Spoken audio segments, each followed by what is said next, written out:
Welcome back to our channel Sagarika Dhananjay lifestyle. সবাইকে good morning জানিয়ে আজ রান্নাটি স্টার্ট করলাম। তো আজ রান্না করব ডাঁটা শাকের শাক ভাজি আর ডাঁটা দিয়ে আলু দিয়ে পাঙ্গাস মাছের ঝোল। তো চলো প্রথমে শাক ভাজিটা রান্না করে নিই। এখানে কড়া চাপিয়ে দিয়েছি, দিয়ে দিচ্ছি এবার সর্ষের তেল।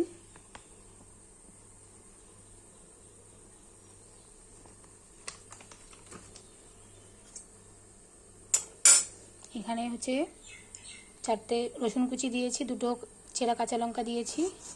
শাকটাকে আমি আগে ভাপিয়ে নিয়েছি। এখন বর্ষাকাল, তার জন্যে ভাপিয়ে নেওয়াটাই ভালো, অনেক পোকামাকড় থাকে আর শাকটা তাড়াতাড়ি সেদ্ধও হয়ে যায়।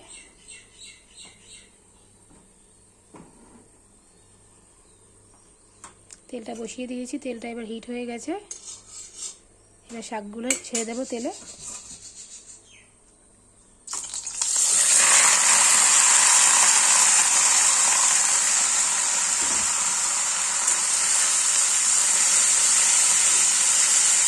ভালো করে মিশিয়ে নেব।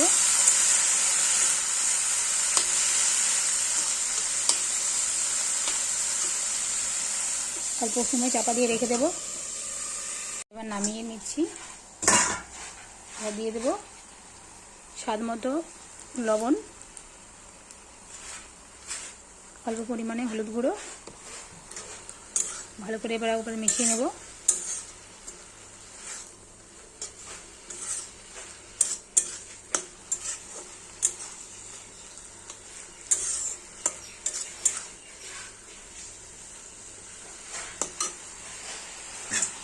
এবার 10 মিনিট চাপা দিয়ে রেখে দেবো। চাপা দিয়ে রেখে দিলেই শাক ভাজাটা রেডি হয়ে যাবে। হয়ে গেছে, এবার চাপাটা নামিয়ে নিচ্ছি। দেখো শাকটা মজে কতটা অল্প হয়ে গেছে, শাক ভালোভাবে সেদ্ধ হয়ে গেছে। এবার নামিয়ে নেব। এই যে দেখো শাক ভাজাটা নামিয়ে নিয়েছি। তো চলো এবার রান্না স্টার্ট করে দিই। এবার করবো ডাঁটা দিয়ে আলু দিয়ে পাঙ্গাস মাছের ঝোল। ধরিয়ে দিয়েছি, কড়াই গরম হয়ে গেছে। দিয়ে দিচ্ছি সর্ষের তেল,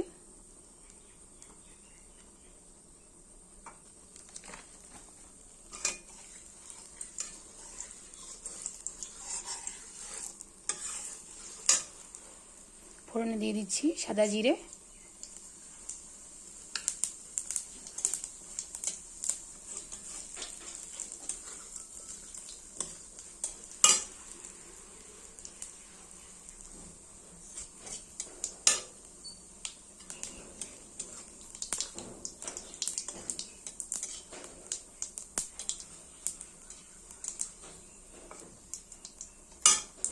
জিরে ফোড়ন এসে গেছে। এবার আলু আর ধুয়ে রাখা ডাঁটা দিয়ে দিচ্ছি।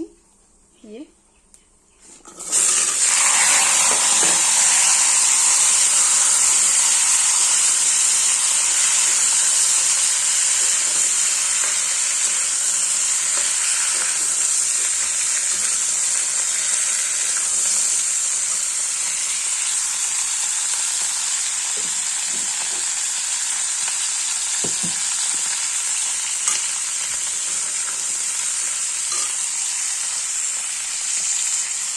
দিয়ে দিচ্ছি অল্প পরিমাণে হলুদ গুঁড়ো আর অল্প পরিমাণে লবণ। তারপরে সেদ্ধ হয়ে যাবে তাহলে আলু আর ডাঁটাটা। ভালো করে তেলের সাথে মিশিয়ে নেব।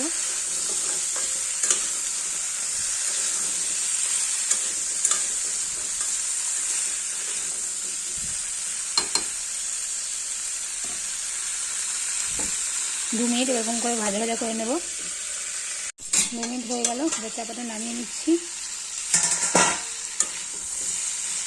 ভালো করে ভাজা ভাজা হয়ে গেছে।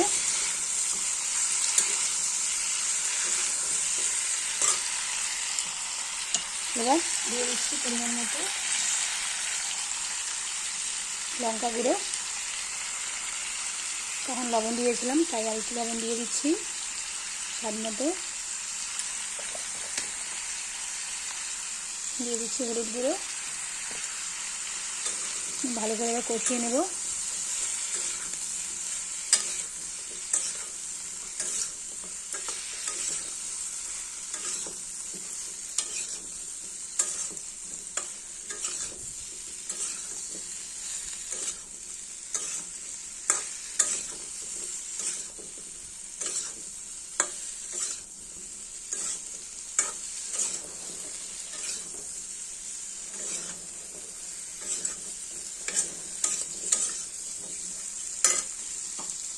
আঁচটা বাড়িয়ে দিলাম।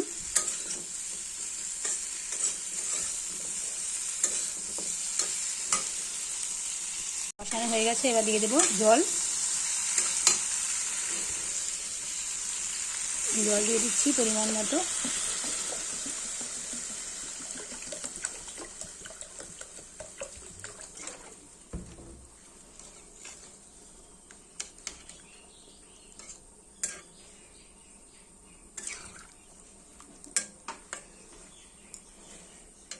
আর একটু জল দিয়ে দেবো, ডাঁটা আর আলুটা সেদ্ধ হতে হবে। ব্যাস হয়ে গেছে। এবার ঝোলটা ফুটে এলেই মাছগুলো, ভেজে রাখা মাছ দিয়ে দেবো। 2 মিনিট আগে ঝোলটা ফুটে নিক। ঝোল ফুটতে আরম্ভ করে দিয়েছে, ভেজে রাখা মাছগুলো আমি দিয়ে দেবো।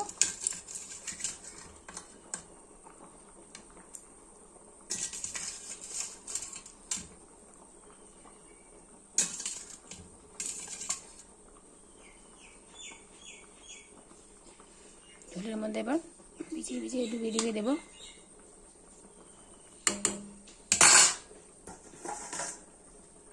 এবার 10 মিনিট চাপা দিয়ে রেখে দেবো। এই দেখো 10 মিনিট পর আবার চলে আসলাম, চাপাটা তুলে নিচ্ছি। আলু সেদ্ধ হয়ে গেছে, ডাঁটাও সেদ্ধ হয়ে গেছে, ঝোলটা শুকিয়ে গেছে। এবার আমি দিয়ে দেবো গরম মশলার গুঁড়ো,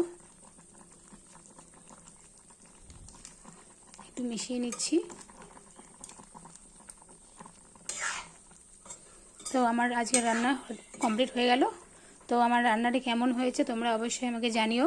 ভালো লাগলে লাইক, কমেন্ট, শেয়ার করতে ভুলো না। আমার চ্যানেল সাগরিকা ধনঞ্জয় লাইফস্টাইল সবাই সাবস্ক্রাইব করে দিও। আর যারা যারা সাবস্ক্রাইব করেছো তাদেরকে অসংখ্য ধন্যবাদ। এরকমভাবে আমার পাশে থাকো, আমার সাথে থাকো। তো দেখা হচ্ছে নেক্সট কোনো রান্নার ভিডিওতে। সবাই ভালো থেকো, সুস্থ থেকো, টাটা।